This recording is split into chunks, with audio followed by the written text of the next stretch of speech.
Welcome to the 19th season of the Nitwits, a weekly roundtable discussion on the Nittany Lions and the only show of its kind in the state. Our Nitwits panel features Neil Riddell of the Altoona Mirror and Mark Brennan of FightOnState.com. Between them, they've covered Penn State for 70 years. The Nitwits are hosted by WTAJ Sports Director Alex Colley, and each week we welcome a former Nittany Lion as our special guest analyst. The Nitwits are brought to you by Irwin Financial, Raymond James, an independent firm and a firm foundation for your financial future. By Coldwell Banker, no one will work harder to sell your home. By Courtesy Motor Sales of Altoona, where courtesy means a great deal. By Fiore True Value on 6th Avenue, Altoona, just ask rental, buy what you want, rent what you need. By The Allegro, where fine cuisine is a way of life. By Health South, your rehab choice. Health South Altoona, ask for us by name. By Monarch Cleaners, for all your dry cleaning, uniform, and mat rentals.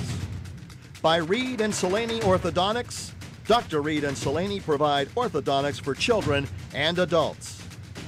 By W.S. Lee & Sons, your local food distributor specializing in distributing a full line of food service products to restaurants, schools, and institutions throughout central Pennsylvania. By EasyToUse.com, your Yellow Pages connection in print and online. By FightOnState.com, as close as you get to Penn State football without putting on a helmet. And by the Altoona Mirror, featuring Penn State Game Day every Friday and Penn State Extra every Sunday. Penn State dominates Iowa 41-14 last night. Welcome to the Nitwits. Thanks for joining us. As always, we have Neil Riddell of the Altoona Mirror, FightOnState.com's Mark Brennan. I'm your host, Alex Colley. And since we had Brandon Noble on our last show, the Nittany Lions have not lost, so no pressure. But we welcome back the former Nittany Lion defensive tackle, Brandon Noble. Thanks so much for coming back. Thanks for having me back. All right, well, gentlemen, there's plenty to talk about in Penn State's big win, but what were your first impressions? Well, why don't we start with Brandon? He's driven the furthest. It was, I mean, look, they're rolling right now. They kind of took what happened in the second half of Purdue and just kind of kept going there. And I think that was, to me, the big thing was how do they handle, you know, an Iowa team that can out Penn State, old Penn State, right? They play traditional smash mouth football. They opened it up last night. I mean, I really think we're seeing that offense do what it's supposed to do now. It impressed me on the other side of the ball. They beat Iowa at their own game. Yeah. Smash mouth, the way Kabinda led that defense in short yardage situations against Iowa that really kind of set a tone, the way he jumped over, almost like LeVar Arrington, one of your old teammates. And, you know, in addition to clearly the offense is spreading the field and doing fantastic, but I thought the defense was equally impressive last night. Yeah, once again, I think you have to give the coaching staff just a ton of credit. I mean, going into this game, James Franklin, when asked about the new rankings, you know, up there at number 12, which kind of surprised everybody, just said Iowa, Iowa, Iowa, Iowa. And that's easy to say, but to get the players to buy into that when all of this hype is hit, I mean, I'm still kind of stunned that they're up there. And now they're probably going to be, by the time that people see this, they're probably going to be in the top 10. And for a writer to be stunned, Brandon, I'm sure for a former player to see them jump up like that, for them to handle that situation that well, just kind of blew me away. They didn't only come in and win this game, they dominated this game and just blew Iowa out. Yeah, I mean, I think that they're handling the success really, really well. And this is a team that the first month of the season, we didn't really know who they were going to be, what they were going to do, and how this was going to turn out. But I think the Ohio State win, carrying a big win at Purdue, and then you've got a big win last night, and you go, man, these kids are believing it. The staff has done a great job keeping them focused. And, you know, I mean, we're sitting here going, this is potentially a 10-win season, which at the beginning would have been insane. It's hard to remember a team that has improved this much from the beginning of the season to the end. I mean, clearly Bill O'Brien's teams finished strong. But the way this body of work is taking place and the pieces that James Franklin has put together, not only the coaching staff, but all the young players that they're building with, I think you have to go back a long time to feel this good about where the program is going. Well, and everybody, you know, the question about James Franklin is what kind of game coach is he? And now all of a sudden, we're not just seeing the improvement, Neil, over the course of the season. We're seeing improvement from the first half to the second half of every game, going back to Minnesota. I mean, and they're not, again, they're just not coming out and playing well in the second half, although, you know, the third quarter was a little slow in this one. They are dominating, blowing teams out, and that included Ohio State. I mean, you could say what you want about the way Penn State won that Ohio State game, and I've heard some national analysts, you know, it's fluky, it's whatever. Well, guess what? They made the key plays that needed to be made, you know, whether it was special teams or whatever, and won. And I think, again, people had fair questions about James Franklin's ability as a game coach. And now we're seeing, and whether it's him, whether it's the people he surrounded himself with, it doesn't matter. This staff is doing great in games. Yeah, I mean, you look at you could just the checks that you know, last year, the special teams, the offensive line, the third downs were better yesterday. The starts, they've scored on their first drives. It looks like the old scripts in 3 of their last 4 games. And you know, the hirings he's made, I think, have just been really, really tremendous. Not only Moorhead, but Limegrover. Yeah. Yeah, I think that's the Limegrover hire was big, and what those guys are doing up front right now has allowed them to kind of open things up and play the way that Joe Moorhead wants to play. And I think those 2 guys have done a great job. As one of the guys in the trenches, what is Limegrover doing? I mean, he's also brought Big Ten experience, which I think was pretty big from Minnesota. Yeah. But I mean, they are just sealing the edge in the last few games. Barkley has 5 yards before he's even touched. Yeah, they're doing a great job of just fundamentally, you know, getting after people. It's nothing fancy, it's nothing crazy. You know, they're getting their feet in the ground and they're driving people off the ball, and they're doing it with great technique. Obviously, I do think that Coach Moorhead's scheme helps a lot with the way that he does it, and he believes in running the ball, right? These guys want to run the ball, and that's what O-linemen love. And as that group continues to come together, you know, that was a huge question mark, and you're seeing how it's really helping and paying off now. Well, I think last year, you know, it was that round peg, square hole, or whatever it is, where they were trying to fit the personnel they had to a certain offense, and now it's different. I think they know what personnel they have, and they're making it work. And the fact that they've lost their 2 best offensive tackles and are able to go in and dominate a ground game like that. I mean, they had 300 and how many, you know, rushing yards, 52 carries. That to me, again, I mean, you could talk about a lot of things, a lot of individual players. Loss of guys on that O-line, just amazing. And that O-line, I got news for you. This year and moving forward, they have some serious talent. It's going to get better and better and better and better. Yeah. Some big-time athletes. Ryan Bates and McGovern are just a start there. When they get Mennett and some of those other kids in there, it's going to be seriously impressive. I think a round peg would fit through a square hole. Well, whatever, Mr. Wet Blanket. Yeah. We're going to hear more on that later, I'm sure. Well, we're going to take a timeout, but when we return, Penn State was a big player in the coaching carousel. We're going to revisit that and discuss which ones are among the best. Nitwits, we'll be right back. The Nitwits are brought to you by Irwin Financial, Raymond James, an independent firm and a firm foundation for your financial future. By Coldwell Banker, no one will work harder to sell your home. By Courtesy Motor Sales of Altoona, where courtesy means a great deal. By Fiore True Value on 6th Avenue, Altoona, just ask rental, buy what you want, rent what you need. I'm former Nittany Lion Justin Kerpakis, and you're watching the Nitwits. That's the closest we've gotten to getting him in. He's pointing at us. He had an open invitation. We got to get him back here. Come on, Kerpakis. We got to get you on. We'll get him on. I saw him yesterday, and we're working on it. All right.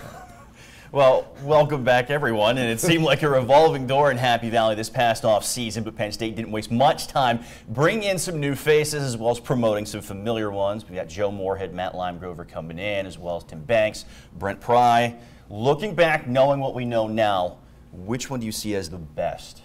Well, to me, I mean, I think you have to look at Moorhead, just the way he carries himself in practice. You can tell this is a guy who was a head coach at Fordham, and he carries himself that way. And I give James Franklin a lot of credit for understanding what was wrong with this offense and realizing that that was the kind of guy who was going to take the talent Penn State has and make it work. And it really has. I mean, Neil and I were on a conference call with Joe this past week, and I mean, the way he handles himself with the media, I mean, that guy to me is, you know, he's probably going to be at Penn State for a little while here, but he's going to be a head coach at this level, you know, at some point. He's that good. Well, I'm sure when they hired him, they hoped they would get more than 1 year out of him.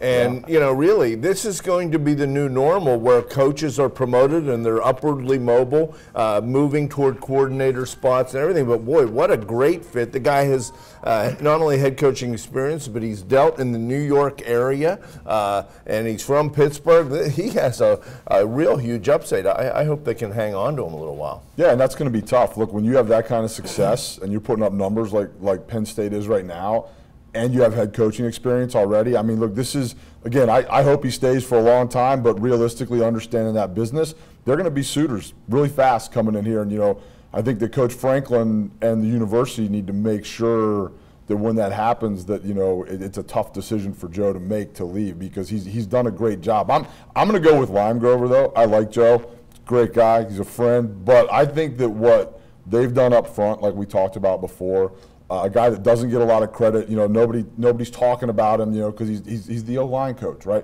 But he's taken a group of guys that has been very subpar, to be nice, and he's taken them and he's made them into a very good unit, and they're going to get better. They've got kids waiting in the wings that are going to get better with his tutelage.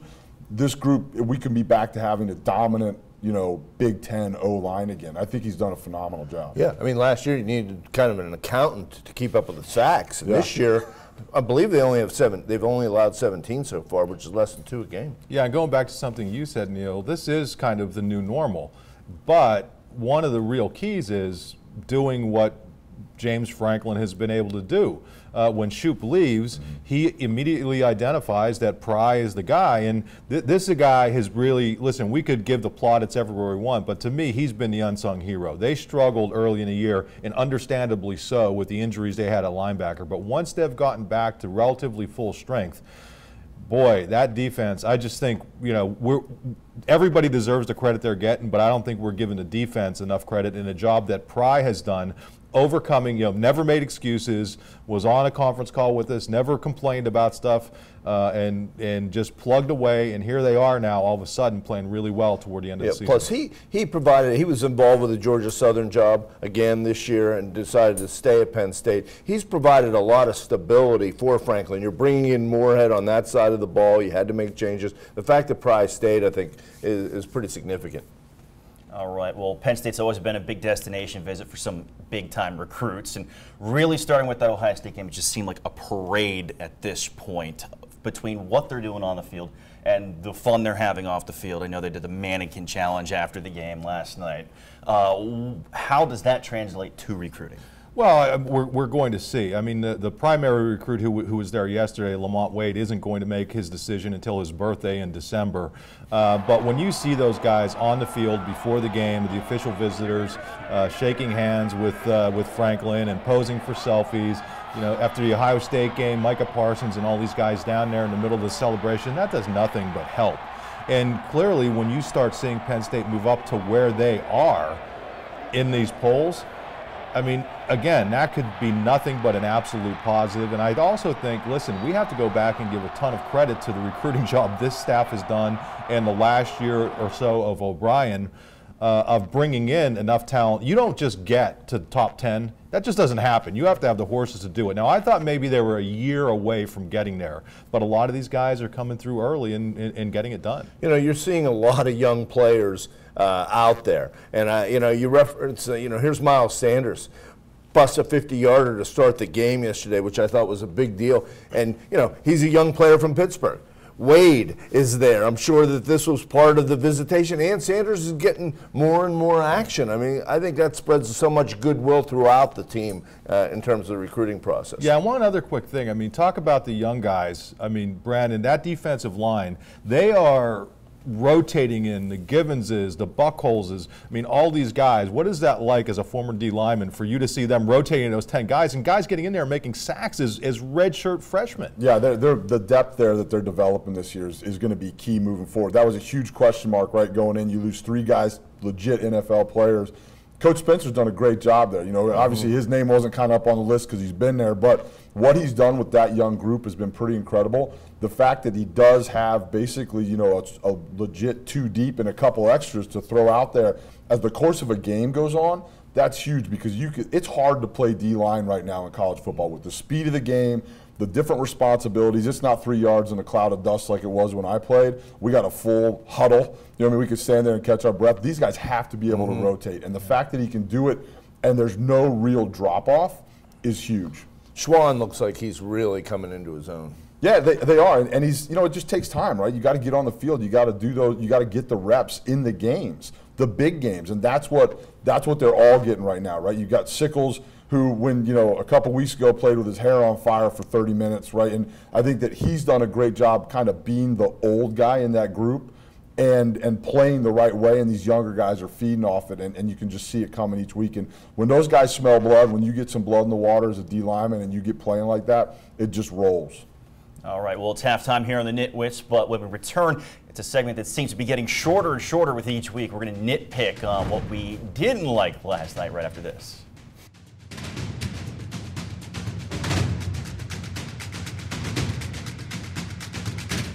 The Nitwits are brought to you by The Allegro, where fine cuisine is a way of life. By Health South, your rehab choice. Health South Altoona, ask for us by name.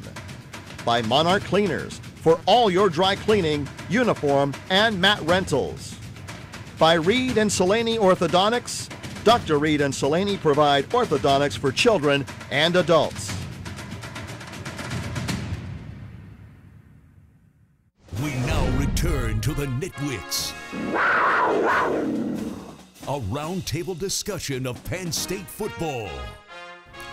Welcome back. It's time to get to the dislikes of last night. Yeah, and I think we're going to rename this segment the Wet Blanket segment based on Neil's constant negative questions toward James Franklin that he has some fun with you about. Well, you're even wet blanketing How do you feel about the shotgun formation and the victory? It's a little different. Thank you. It's a little different. Definitely a little different. You know, those are the things that, fortunately, we're talking about now, right? I mean, it's not, you know, and that's a good thing, right? If that's the worst thing that you have is a bad victory formation, then it's the things classic are going well. wet blanket, Neil Riddell, wet blanket. Well, I mean, obviously, yesterday, there's too many penalties. They've had 20 penalties in 2 weeks. And the special teams area is still, you know, a little iffy, I think. You know, you've had a couple kicks blocked in the last 2 weeks. Last 3 weeks, and the return, I don't know what Tompkins was doing back there when he downed the ball at the 5, but just a couple little things to work on, be wet blanket about. Yeah, the one thing that, this is kind of a backhanded compliment, but Jason Kabinda has 3 personal foul penalties and comes out and talks to the media and basically owns it. I mean, I thought he handled that end of it very well.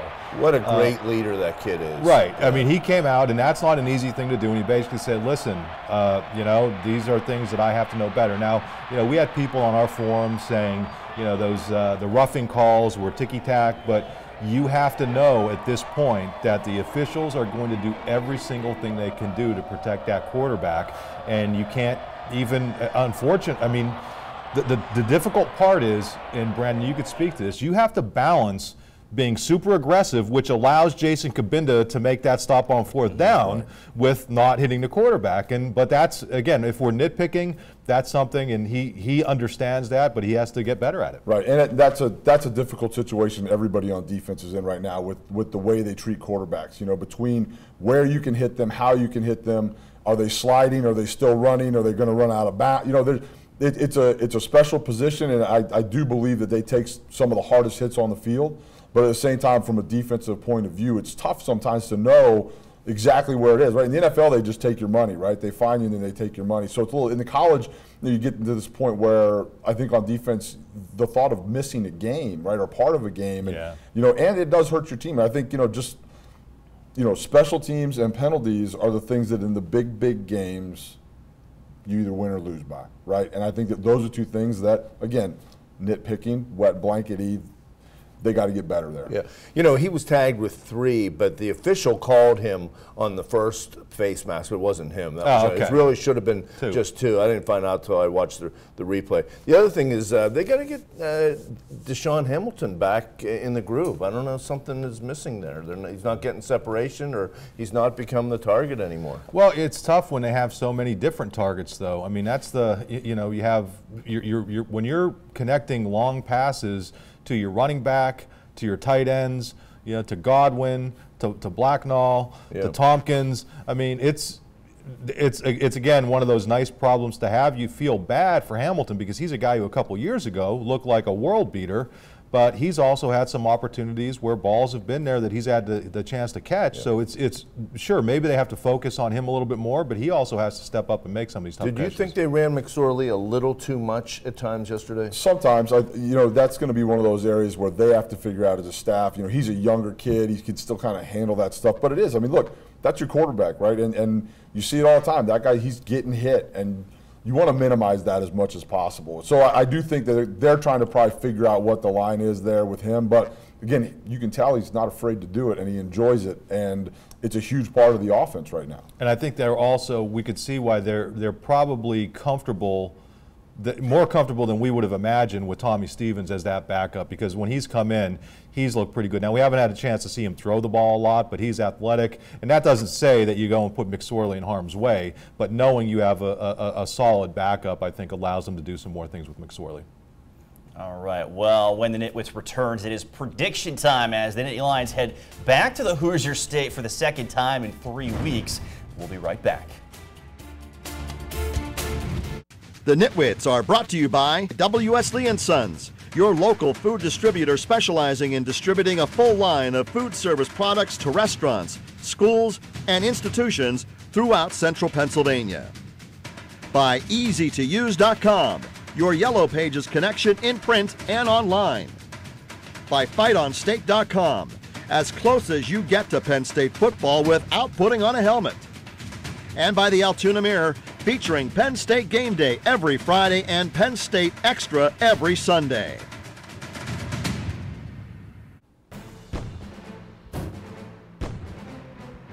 All right, welcome back, and we're going to put our thinking caps on. It is prediction time here on the show. Penn State's noon kickoff on Saturday.